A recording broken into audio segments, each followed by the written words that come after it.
Difference between mass and weight, यानी mass अगर हम देखें तो ये बेसिकली किसी जो हमारे पास क्वांटिटी है या कोई ऑब्जेक्ट है उसके अंदर जो मैटर की क्वांटिटी है उसको रिप्रेजेंट कर रही होती है, यानी वो कितना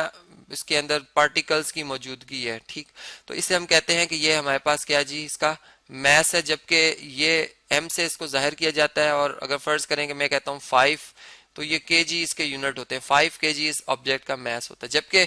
वेट जो होता है वो बेसिकली, अगर चले इसी ऑब्जेक्ट की मैं बात करता हूँ तो हम यूं कहेंगे कि हम जो जमीन है, चूंकि हम ये बात जानते हैं कि हर दो जो पार्टिकल्स हैं या हर दो जो ऑब्जेक्ट्स हैं वो एक दूसरे ऑब्जेक्ट को अपनी तरफ, अपने सेंटर की तरफ जो है वो खींच रहे हैं, लेकिन जिसका मास ज्यादा होता है यानी जिसमें पार्टिकल्स की तादाद ज्यादा होती है वो दूसरे ऑब्जेक्ट को अपनी तरफ खींच लेता है, यानी उसकी उसकी जो कशिश है ज्यादा होती है। तो इस तरह हमारी जमीन, चूंकि हम भी अपनी जमीन यानी जमीन को अपनी तरफ खींच रहे हैं, लेकिन जमीन चूंकि हमसे बहुत बड़ी है इसलिए वो हमें अपनी तरफ खींचती है, और वो जिस फोर्स से हमें खींच रही होती है वो हमारे मास पे डिपेंड कर रहा होता है। यानी अगर मास हमारा ज्यादा होगा तो उतनी ही ज्यादा वो फोर्स जो है वो हमें जो जमीन की तरफ हमें खींचने में महसूस होगी, और वो फोर्स जो है बेसिकली वो वेट कहलाती है। यानी वेट जो है हम कह सकते हैं कि ये चूंकि हमेशा डाउनवर्ड डायरेक्शन में सिमत में अप्लाई होता है, तो ये हमारे पास एक क्या है जी, वेक्टर क्वांटिटी है, एक फोर्स है। और अगर हम इस पे न्यूटन्स के लॉज के हवाले से बात करें तो हमने देखा कि एक ऑब्जेक्ट को जब हम ऊपर से नीचे फेंकते हैं तो वो उसकी जो वेलोसिटी में एक नुमाया जो इजाफा होता है एक सेकंड में, वो 10 मीटर पर सेकंड का होता है। यानी इसमें जी एक्सलेरेशन जो है वो प्रोड्यूस होती है डाउनवर्ड डायरेक्शन में पॉजिटिव, और अपवर्ड डायरेक्शन में ये होती है जी, यानी यहाँ मैं डायरेक्शन शो कर देता हूँ कि अपवर्ड डायरेक्शन में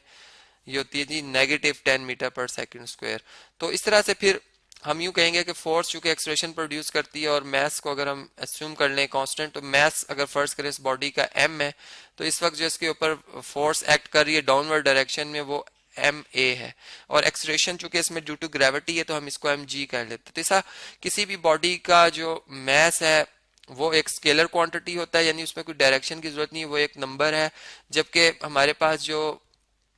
किसी बॉडी को जो जमीन अपनी तरफ खींच रही है कशिश से, वो जिस कशिश से खींच रही होगी वो क्वांटिटी जो है उसका वेट कहलाती है, जिसके के यूनिट्स जो है वो न्यूटन है, एन से हम इसे जाहिर करते हैं, या फिर हम इसे जो है वो केजी मीटर पर सेकंड स्क्वायर भी कहते हैं। अब ये तो इसके हो गई स्टैंडर्ड यूनिट्स। और दूसरी बात ये कि हमने ये देखा कि जो वेट है ये चूंकि ग्रेविटी के ऊपर डिपेंड करता है, यानी जो हमारे पास वैल्यू ऑफ जी है इस पर डिपेंड करता है। इसका मतलब ये है कि अगर हम जमीन से यानी ये सी लेवल है, फर्ज करें ये सी लेवल है, अगर हम इस पर होंगे तो मैक्सिमम जो है वो जी की वैल्यू एक्ट करेगी। लेकिन अगर हम इससे किसी ऑब्जेक्ट को इसकी हाइट पे ले जाते हैं तो हम देखते हैं कि जितना जितना हम इससे ऊपर चलते जाएंगे उतनी ही जी की वैल्यू कम होती जाएगी। और एक वक्त ऐसा आएगा कि फर्ज करें अगर हम मून पे पहुंच जाते हैं तो मून जो है उस पे जी की वैल्यू जो है वो जमीन की निस्बत जो है वो 6 टाइम उससे कम होती है। यानी हम ये कहेंगे कि अगर एक ऑब्जेक्ट का वेट फर्ज करें अर्थ पे, मैं कहता हूँ इसका मास जो है वो 50 केजी है, तो यहाँ पर हमारी जमीन पे इसका जो वेट होगा वो 500 न्यूटन होगा। जबकि अगर मैं यही वैल्यू ये अर्थ की मैंने बात की मून पे चला जाऊं तो यही जो वेट है मून पे ये इससे 6 टाइम छोटा हो जाएगा, यानी हमें वहां पर बहुत हल्की ये चीज महसूस होगी। और जबकि इसका मास जो है यानी जो हमें इसका साइज है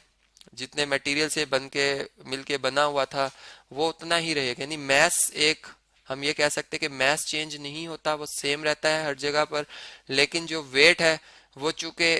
ग्रेविटी की वजह से था, और ग्रेविटी भी इस वजह से कि जमीन का साइज हमसे बहुत बड़ा है। अगर फर्ज करें हम जिस प्लेनेट पे रहते होते वो जमीन के अलावा कोई और होता और उसका साइज इतना ना होता, तो वहां पर जो वेट हमें महसूस होते वो ये ना होते जो कि आजकल हम महसूस करें। यानी अगर छोटा कोई प्लेनेट होता तो शायद हमें वो डेफिनेटली जो वेट्स हैं वो कम महसूस होते, और अगर बड़ा उसका साइज होता तो मैथ सेम रहता लेकिन वेट जो है वो हमें ज्यादा महसूस होता।